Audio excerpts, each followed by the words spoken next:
Hi, my name is Wei Choon and welcome to the Woke Salaryman video channel. In this video, I'm going to talk about the biggest challenge that face creative entrepreneurs and business owners as your efforts are rewarded by business needs that come in. You need to fulfill more and more of these business needs. It becomes harder and harder for you to actually enjoy the thing that you like doing in the first place. You no longer like doing it, it becomes a chore. When something's become business, right, you make it a predictable way of doing things, there's SOPs and stuff, and as a result, it loses that initial spark and risk and exploration of creativity that you once loved about doing creative work. So having run a creative business now for 4.5 years, I'd like to share my experiences in dealing with this issue and some tips also on how to overcome it. First off, let me introduce myself and what I do. My name is Wei Choon and I'm one of the co-founders of a company called The Woke Salaryman, and we make stories about personal finance primarily on social media.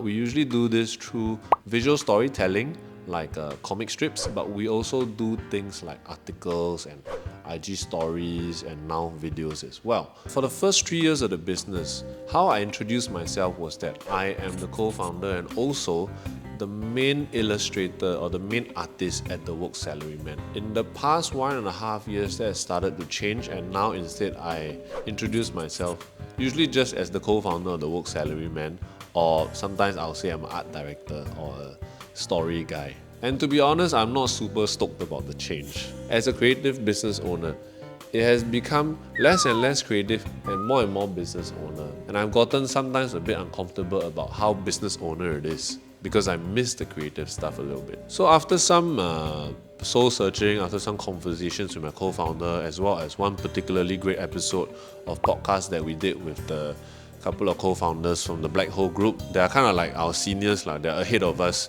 In talking to them and talking about scaling and stepping back when you need to step back, I found some perspective and I've boiled it down to 5 tips. So tip number 1 is that you can do anything but you can't do everything. A confession that I have to make is that actually now I draw at most about 20% of all the artwork that you see going out on the Woke Salaryman. So this idea of being a main artist or being the main drawer of all the stuff that you see actually was quite a core identity for me.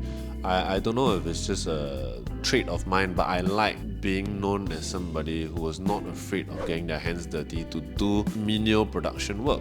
So I prided myself in the fact that I took care of most of the stuff that we did. And this hit me quite hard some months ago. I really had some ideas that I wanted to do, some comics that I had written that I was very passionate about producing, but the business owner side was more pressing and I found that I didn't have time to be creative because I have to go and be a business owner. For example, when it comes to the book, like a lot of my time and effort is just spent laying out the book, making sure that the proofs look good, that the color or the shading looks good, that the font is in the right places. When it comes to the t-shirt, it's things like where is the logo printed, how big is the label. When it comes to the plushie, it could be things like the stitching, where does the tag go, how big is the tag, is there an accompanying label, what does the label say, and things like that. Oftentimes not very artistically interesting stuff, but this is what the business owner side of me being a creative business owner needs. The point here is very simple.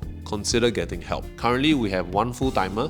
Her name is Wen Sing and she's fantastic. She is usually faster than me and she nails it very quickly, and her sketches are cleaner than mine and it conveys the idea a lot clearer than I can in a shorter span of time. I'm not saying that she's a better artist per se, but for the business needs that we have, certainly, she oftentimes will outdo what I can provide for the company. So it's at a point where I can safely, logically, objectively say that it's oftentimes better for the company if she does the drawing and not me. There are a lot of things that are required of you as a business owner, and a lot of them are not art and creative stuff. As much as I can do a lot of things, there are some things that I'm better at and there are some things that I like doing. There are people in this world, and this blew my mind when I find out, that just likes doing finance, they like doing auditing, they like doing HR, that's interested in running a company in the other aspects that is not just creating the work. There are people like that, and if you have the capacity to do so, you should seek out these people, collaborate with them, or get their help or onboard their services, because it gives you more time to do the thing that you like doing and the thing that you're good at. And oftentimes this is what the business needs. An example is our first hire, Vivian, who is our business account manager. I don't know her official title, right? But she also handles our finances because she has to do so as an account director, right? It was difficult initially for me to think about someone else coming in to handle that stuff, to get perspective on that aspect of our business. But now, having done it for quite a few years now, Viv has been with us for quite a long time. I'm so glad we did that. And it's funny because Viv is like a boss that we hire. She comes in and she tells us what to do. And I like that because then she'll just send us a list of tasks every day.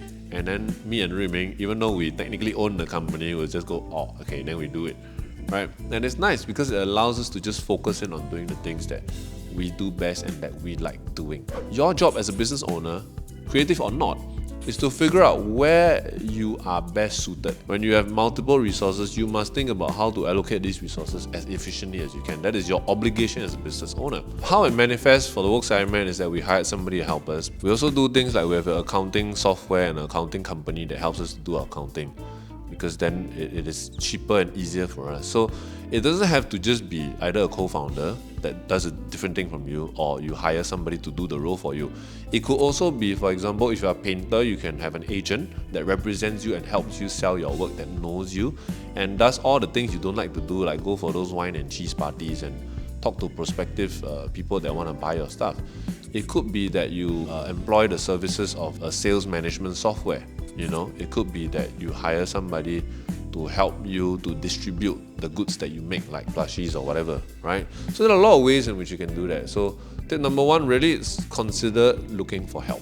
So point number two is that you are not just your input, you are also the output. So the input refers to the actual work that you are doing. So for me, it's like maybe sitting down to edit a video or to sit down and draw a comic from beginning to end. And the output refers to the results that we get. So what is the amount of comics that we're making? How much money are we making? How much engagement are we getting overall as a company? That's the output. And I find that the creative business owner is a little bit at odds at both sides, because the creative is more concerned with the input and the business owner is more concerned with the output, and you have to be concerned with both. The difficulty for the creative person is that you tend to be more obsessed with the input. But what I'm trying to say here is that as a business owner, you must also concern yourself with the output, and you must find a way to reconcile these two things. This point also means for me that I feel a little bit of a sense of loss, because as a creative person who is identifying as an illustrator, I'm drawing less and less nowadays. I'm solving less visual storytelling problems, and I'm more of like making a series of decisions that the business needs me to make, and that makes me feel a bit sad. But like I said, the thing about being a business owner is that you also have to live in a world of output. An example of this might be that maybe I have certain biases and values towards hiring local. I want to hire local because I believe that that's the right thing to do.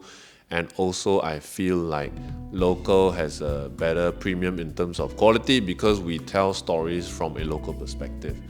This might be so, but still as a business owner, I must consider the other option, what it gives me in terms of pros and cons, right? If I was to say outsource a lot of the drawing work, a lot of the production drawing work that we do to overseas, right? It will mean that it will lower our cost tremendously at a little bit of a trade-off, which is that maybe the quality will go down a bit in terms of how relevant or relatable it is to a local audience. And we have still so far made the decision to keep it local at a little bit of additional cost, but we think about that option all the time for the future. We will revisit thinking about outsourcing again and again and again, and this is our obligation as a business owner, as much as there are certain core sacred values I might hold about how we should do things, because the business output side still needs to be met, especially if the market changes, especially if our competitors adapt to that. Maybe there's a competitor that does a similar thing to us, that's doing it just as well as we are, that can charge lower because they go overseas to source their thing, right? Then we have to contend with that. We either change our business model, shift it somewhere else to compete on a slightly different arena, or we also have to go overseas to match their price point. And this is something that is expected of you as a business owner, creative or not. So I'm not saying you cannot choose to be more artistically indulgent or make the choice to be a certain way. It's just that, let's say you make the choice to be more boutique, more premium, more like stringent about your quality and how you produce your work, right? fine, but you still have to make up for that premium and find your place in the marketplace. A lot of times this might come down to, for example, cost, that you will not be as price competitive because your cost of manufacturing your services or your goods, which art is, by the way, especially in the commercial marketplace, is higher. So our prices might be higher, so we might have to compete in a different space, like I said. But before you get upset with me and dislike the video and just click away, I get it, right? I just said these two previous points to start off in the business side first. I'm gonna turn now to the creative side, because I also think on the flip side that it's very important as creative business owners to also nourish our creative sides. That is actually in the long term good for business. Maybe not in the short term, but definitely in the long term. So that comes to my next point, which is that for creatives, non-business critical work is often business critical work. Let me explain this distinction. So when I say business critical work, what we refer to it in our office when we say business critical work is just sponsored content, because that is right now the primary way in which we earn our money. We do sponsored stories. And then non-business critical work would be our organic content, the stuff that we have things to say, stories that we feel like are interesting, but we can't find a sponsor to sell it to. So there is some crossover. There are a lot of stories that we start writing, then we pitch to potential sponsors that we think may be a good fit. But a lot of times also we develop stories in collaboration with our sponsors. So there is some overlap there. The thing is, we can just choose to focus all our efforts and resources on making sponsored content, and that might earn us more money in the short term. But it's also important for us to go and spend time doing organic stuff that doesn't give us money straight away, because that kind of stuff has more space for us to be creative, to explore things, to take risks that we can't take when we are doing sponsored content that has money tied to it, that has a very certain deliverable and a very strict and tighter brief. Because I believe that for any creative enterprise, the key to staying relevant lies in pushing forward and taking risks. It's a bit like how other businesses, the non-creative or artistic ones, stay relevant, right? They have to continue to upskill their people, and they have to keep innovating new ways to stay ahead. The creative business's way of staying ahead is to take creative risks, to try new things and to fail, and maybe 20% will succeed and 80% will fail. But the 20% will succeed. Some of these, right, might be so good that it might be another additional 5 years of business for your company, because you managed to do something new and creative. Because that's what creative means, right? When you say, hey, that's very creative, it means usually that you have not seen it done in this way before. So how do you do something new? You have to go to a new place that nobody has been to yet, or combine things that people have not combined before yet. The trick to doing it is that you have to give yourself and your team proper leeway and proper space to do this. It has to be something that you don't just say, but you must commit business resources to giving that space. And we'll talk a lot about this space later on, but I like to just outline a little bit usually how it comes down. I've been in other creative companies, and how it comes down to is that they say, yeah, you can be creative when you find yourself having free time because there's no business stuff coming in, and then you go and try an experiment. And it sounds very good, but oftentimes what happens is that business keeps coming in. There's no end to the work. So what you have to do is actually you have to schedule in this time to do non-business or non-immediately short-term critical business stuff. That stuff is good for you. It allows you the space to go and be creative. So now we've established the need for this kind of space. The next couple of points will talk about what kind of space this is and how do you specifically work within these kind of spaces. The first kind of space that I'll talk about is the idea that you have to spend time being unproductive. I'm a strong believer in decompression. I'm a strong believer in the fact that you need to spend time being unproductive to be productive. Like we've said, when it comes to creativity, a lot of what we do is to explore outside of our comfort zones, and there's an element of risk and venturing into unknown places.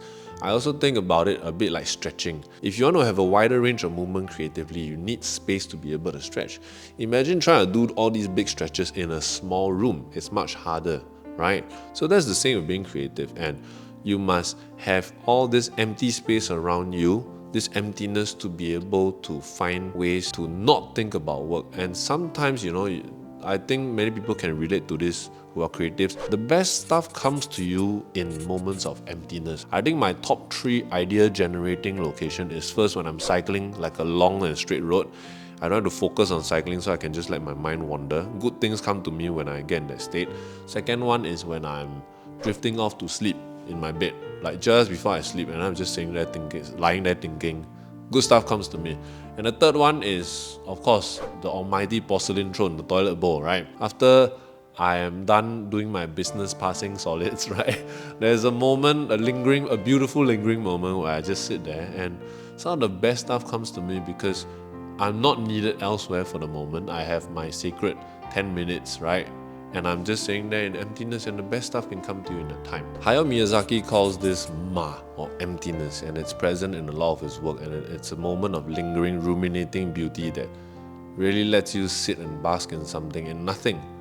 And there can be a lot of profound, beautiful moments that come in a time. And I think it's something that you as a creative business owner must find a way to harness, must find a way to bring into your business. And the way to do that is to sometimes just give yourself and your colleagues some space to not have to think about work. If you think about the idea of emptiness or ma also, actually it's present in all forms of art. If you think about music, ma or emptiness can be silence. If you think about films or animated film, if you think about films, ma or emptiness can be the lack of movement or cuts.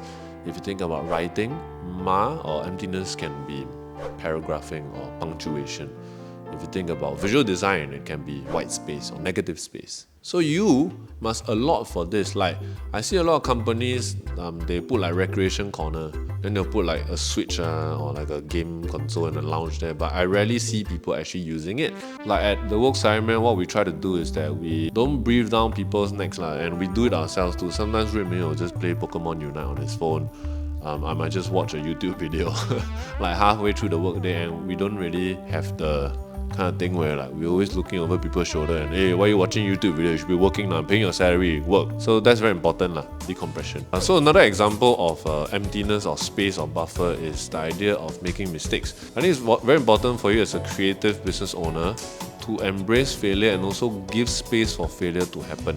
I'm shooting this video now and I'm feeling a bit like insecure because I feel like it might be lousy, and as I record it, I'm losing confidence. But this is part of it We will try things and we'll fail, and some things doesn't work out. And it's a bit like investing I find creativity is the same way in that there is no reward without risk. So the higher the potential reward that you want, the bigger risk you might have to take because you have to venture further into even more unexplored territory creatively that might not work out because it might be too strange and abstract or too far away. The idea of creating this space for you to fail is very important, and you must not beat yourself up too much when you try things and fail because that's part of the creative process. It's just tough when you combine it with business because business tends to be a lot more black and white and a lot more min-max, and when something doesn't make money, time is ticking for it to go. But I think just the caveat for creative businesses is that we need to be able to learn from all this non-profitable, non-viral, non-good return stuff. And if your businesses is going to survive in the long term, I think there's a lot to be learned from failure and a lot to gain from failure. So successfully making your passion into a business is a weird thing because it can be both an awesome and awful thing. Awesome because obviously it worked but then awful because it might corrupt the very thing that you love in the first place into something that because of the business needs, that makes it no longer fun and interesting to do. And that's not good. But I think it's also important to look at it this way, to consider that actually if you even get to a point where this is a problem, you've done an amazing thing already. It means that you can be creative in a way that the world not just approves but also is willing to pay for. And that is a kind of assurance and a kind of acknowledgement and a kind of validation that I think is higher than just doing something that people can just thumbs up. That's a very difficult thing to do, and if you got to that point, I think you have to pat yourself on the back and give yourself your dues.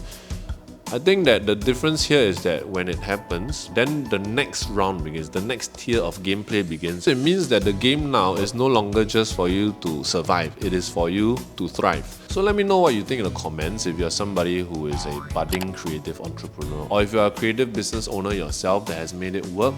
Please share your ways of keeping your creative sanity amidst the idea of having to keep a business afloat. I'd like to hear what you guys have to say. Thank you so much for supporting us. Thank you. Bye-bye.